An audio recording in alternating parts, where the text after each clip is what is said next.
Hi, welcome to Jadekind Gaming. My name is Adam, and today I am going to be unboxing the Pathfinder Pawns collection for the Heroes and Villains set. I actually got a request for this one, and I looked into it, and it made a lot of sense why. It doesn't say what's in it.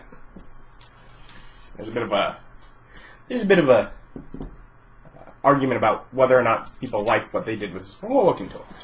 So we have, of course, the cover, Heroes and Villains Pawn Collection. And, again, just images on the back. And from what I hear, when I open this, we will very quickly see why there isn't a list of what's included. And theoretically, this should be good, good character pawns. To add to your collection, of course, you need the bases from the bestiary box or whatever. Get that out of the way. And if you're familiar with the pawns, you may instantly see what's different. Let's zoom in. Some people like it, some people don't. I'm not sure. Definitely doesn't make me want to pull huge numbers of them out at once. Here's a pawn from another set. There's a name, a set, and a number on the bottom to label them. This is none of that. There is no number, there is no name, there is no labeling whatsoever for the pawns in this set. Therefore, because they're not named, there's no names to put on the back of the sheet. So really, we just have pretty art to look at today, which is fine. See, so are these humans at this point? Maybe they're by race? Because we have some fighter types here, physical, some ranged, could be a little cleric-y. Females. They are females. That is another thing that is all together with them. And yeah, definitely, I don't know, I'm looking at them and thinking it definitely could be useful for trying to, like, giving your players options. Definitely some cool options. Definitely a nice diverse mix for whatever your players would be, both in ethnicities as well as classes. And anytime we get someone riding on horseback, I'm happy with that, because we don't get enough of those. Okay, on to the next sheet. We're continuing further. We get a pirate lady. This person looks to have some sort of maybe familiar on their shoulder. And there's a couple that look a little villainous, but for the most part, the majority of these, for the most part, could be heroes. And looks like we've switched to our male human heroes. But, see here. Again, starting again, sort of fighter. They're kind of sticking by class, but of course none of them are strictly have to be a certain class. I mean, that guy could be a cool fighter, but he could be something else. He could be, could be a cleric for sure, or you have some options with him. Most of these are humans. That one could definitely be a dwarf. Another, ooh, that one's riding like a horse with a flaming mane. Awesome.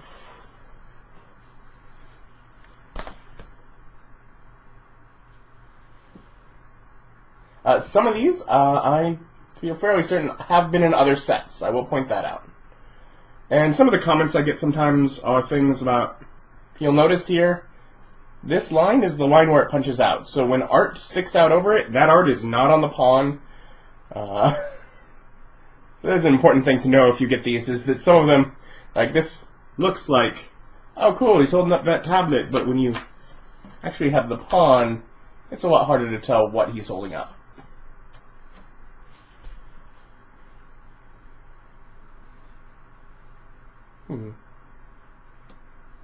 Okay. That guy kind of looks like a ghost pirate. Whatever it may be. Oh, yay. I know I have a bunch of those from one of the other sets. Another guy mounted.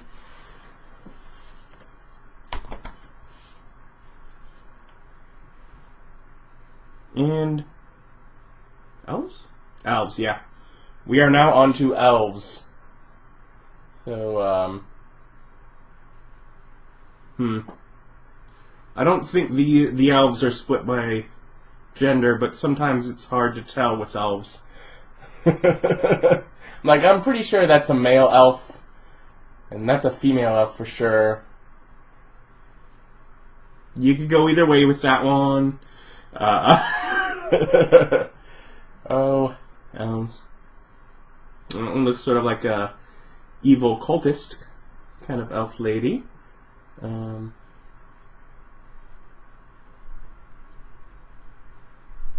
without the names, I have a lot less to necessarily say, but this one, because you don't get names on the actual figures, seemed like one that's definitely worthwhile for me to just slowly go through art and let you see, do any of these look like things you want?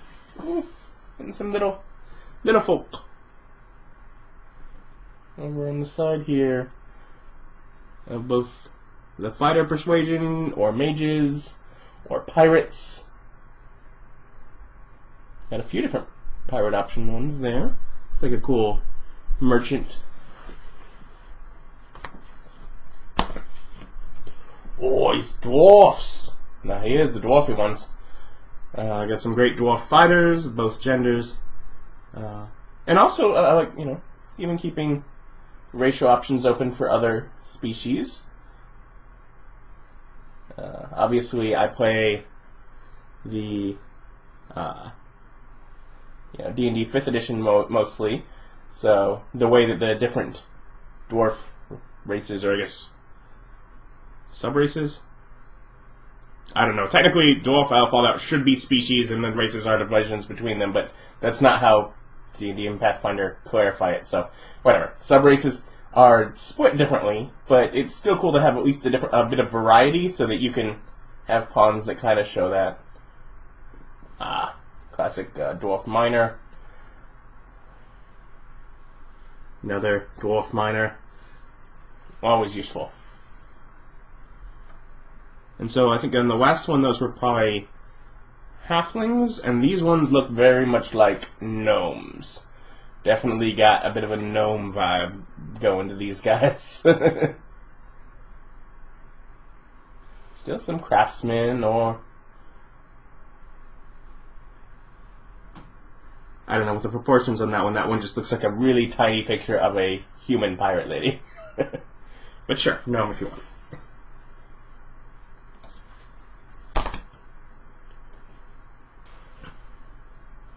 Are we back to elves? Half-elves. I bet these are half-elves. Alright, so going through our races still. Getting some half-elves, because yeah, these I guess have shorter ears than the full elves, and getting out of the human diversity. Oh, and half-orcs. Nice, nice. Definitely some battle-ready half-orcs, but let's see. Also some that like a cleric and such. Maybe those are like cultural half-orcs? I don't know. Pathfinder is really good with that in some of their settings, so that could be. And oh, is that a half-orc riding a horse? I think it is. Those are some of the ones I'm loving the most, is just having the different mounted versions, because there have been some of the previous Pathfinder sets that have really been lacking in that. Alright. Things, tieflings? Asmore, maybe? Definitely some tieflings, and some of the species that there are available in both Pathfinder and 5th edition. We have some drow. The campaign I'm starting to plan at this point, that's going to be useful to have a few extra drow. Oh, they get on. See, we get our, fire people, earth people, air people, water people, of basically both genders of each of those. That's nice. I think these are maybe hobgoblins? Maybe hobgoblins, because they look like... Yeah, I'm not really sure what those... these look like troll folk, almost, maybe?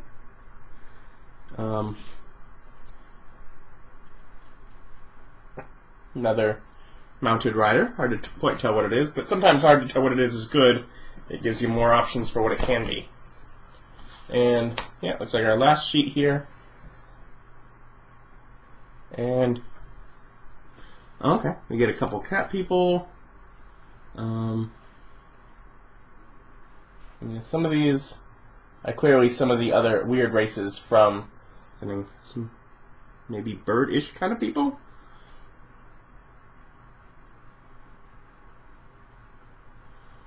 A lizard. Looks like a ghost lady.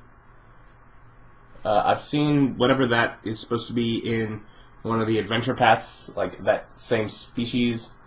Fox. Oh, Kenku. I love that. Well, it's called Heroes and Villains, so they had to throw in a couple villains. Yeah, a few more here. And a Dark Rider.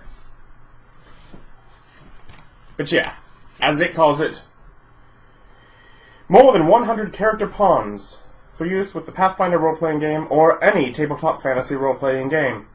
And it's great. More than half of it is of course, the standard. The majority is the standard races. Human, elves, dwarves, even getting some halflings and gnomes, half-elves in there. And then you get a few going into things like tiefling and some of that. I don't think I saw any dragonborn, which of course, for 5th edition, are one of the core races. Not that I'd ever have players choose to play them. But otherwise, we do get a lot of the, even if it's like 2 or 4 of just some of the more rare races that do show up in Pathfinder. And that is very cool, because that's the kind of thing that sometimes if I'm playing, if you want to play, a Jossie, you have to really dig and figure out, well, what could be used as that character, and because I've had players that have played that, and it really can be hard sometimes for them to find a pawn that really works for the character. It doesn't really match ever. So they do give some cool options for a lot of those. And so yeah, and particularly, if this is something that you just sort of set out and your players choose what pawns represent them, then you're only going to have, 4, 5, 6 missing from the set at a time. And so it'll be easy enough to put them back in order and sort them. Technically, if you sort them the same way I do, or you keep them in the same order they came out of the sheets, you can just come back and reference this video and see, oh, this was around these other ones, and put it back. You could do that too. But otherwise, yeah, if you're using them mostly as player pawns, then it won't really matter to have a few missing for players. It's only if you wanted to fill a town square with NPCs and used it for that you might have trouble finding where they go. Now it's nice to be able to fill a town center with NPCs when using pawns.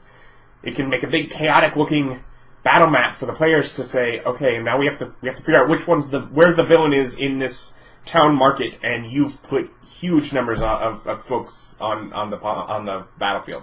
So it can be fun to do that, and this isn't necessarily going to be great with that since it doesn't have the labels. But it also isn't trying to give predisposed ideas. For more like that human that I said kind of looked dwarfy, if they'd have labeled it a dwarf, there would definitely be some players that would have trouble looking and even considering it for their dwarf, since it calls it human. If they labeled it human or vice versa. But where it is right now, it could technically be either. And a number of them can be like that, where, yeah, this is probably a half-elf, but it could be an elf. If you want it to be an elf, it can be an elf. So I do like that. And yeah, and they have a wide variety, races, classes, and even diversity within each of the races, just, the way that they're depicted. Hair and skin colors, all of that. So definitely giving you a wide variety of options. So I'll link below if you want to check it out. And now you kind of know what's in it, because if you were to just look on the website, they have no list at all since there isn't a list on the sheet. So, thanks for watching. Have a good day. Bye.